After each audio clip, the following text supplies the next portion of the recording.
Yaki kanu Yahweh, oe, ayaho.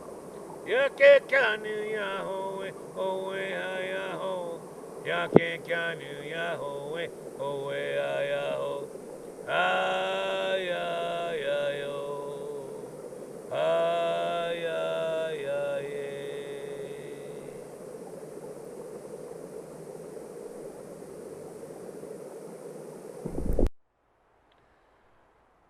This next talk I want to do, I guess I'm going to entitle it Walking with Our Ancestors.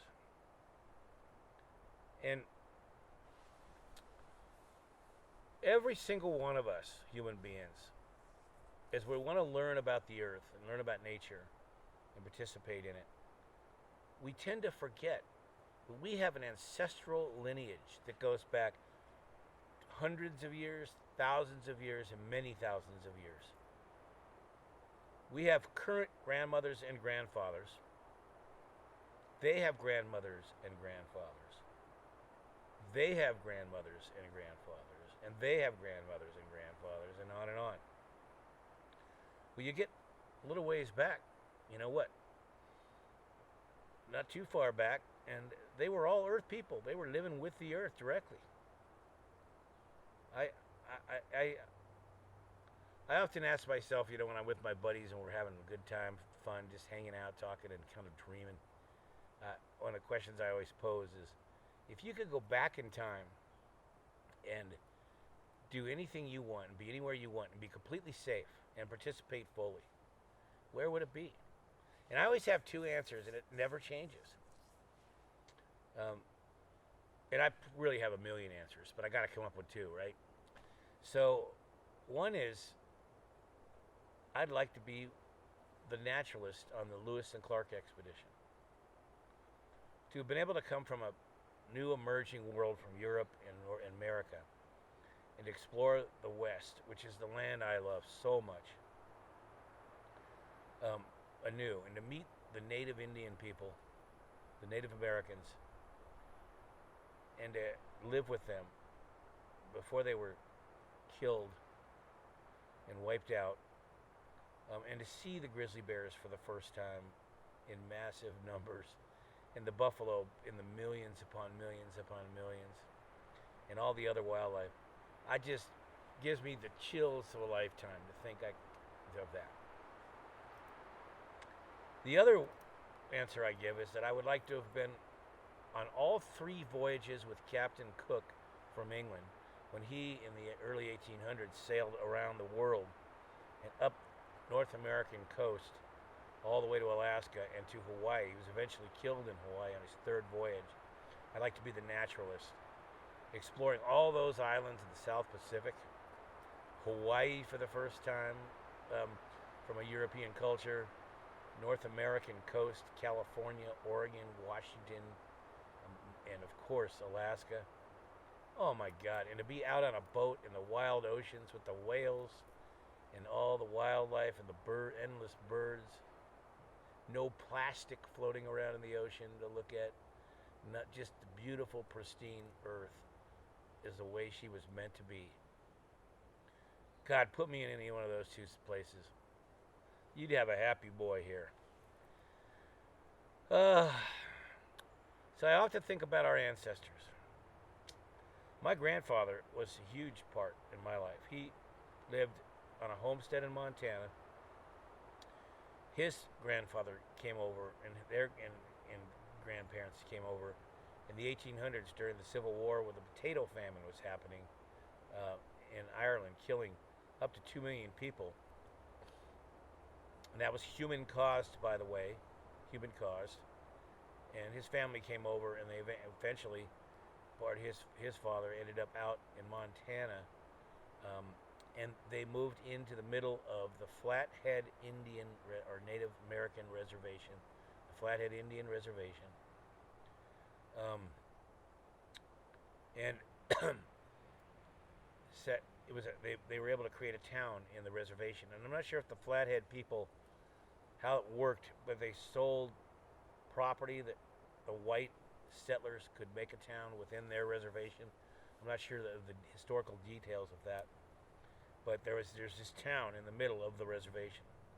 The Flathead people were just beautiful. They were called Flathead probably for a lot of reasons that I don't know, but one is they cut their hair flat on top. It was long on the sides. It was really beautiful.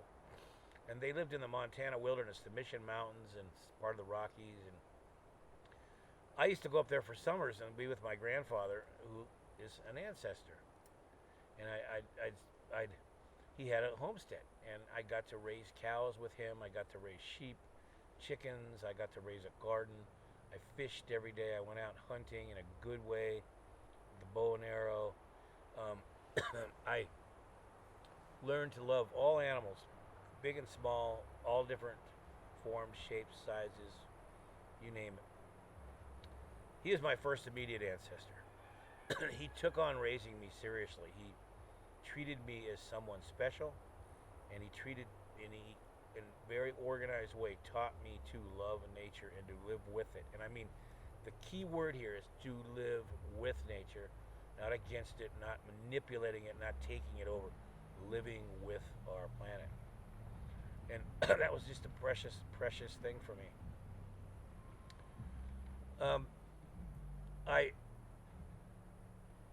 It changed my life forever.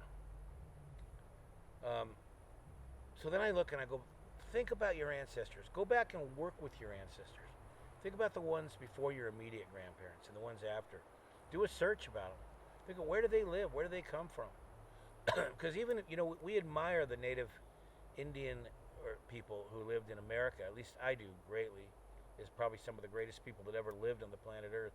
But if you're Irish or you're Romanian or you're Asian or anything else like that, or you're from Africa, you had ancestors that lived in the wilderness, just like the native people here in America. Learn about them. Learn how they lived. Honor them by learning about them and walking with them in the wilderness. And what you can literally do, and this is a spiritual part of the work, is you can call them in with you when you go walking. You can call them in with you when you go hunting and fishing and exploring. And you can ask them to walk with you. You can sit and meditate in the wilderness, and you can ask them to come to you and give you healings and give you guidance and give you knowledge. They're there. I believe they're still living in other layers of life, which I cannot explain. I call it the great mystery. But I know they're there. You can call them in and have them sit with you and walk with you and be with you. You have ancestors that have done the work, and you can ask for their help.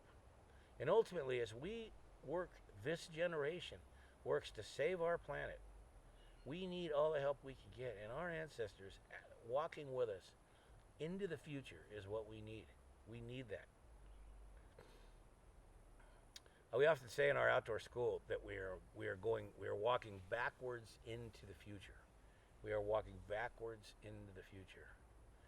We also say, remember those that have already been there. In walking backwards into the futures, we're going into the future, but we're bringing the gifts that we learned from living with the earth long before we became modern people with us, so that we can live with the earth again, as we have stopped doing so much of the time. Bring those things with us. We learned how to do it. So sit quietly, close your eyes or look up at a tree. Maybe open them wide and your eyes wide and blink a few times and say, ancestors, come be with me, and feel them come and sit by you. Enjoy their company. Maybe just have a campfire and call them in. Maybe there'll be a favorite one. Call them in. I really believe this, guys. I do it all the time. My ancestors are always with me. It's a precious part of my life, and I'm so very thankful for it.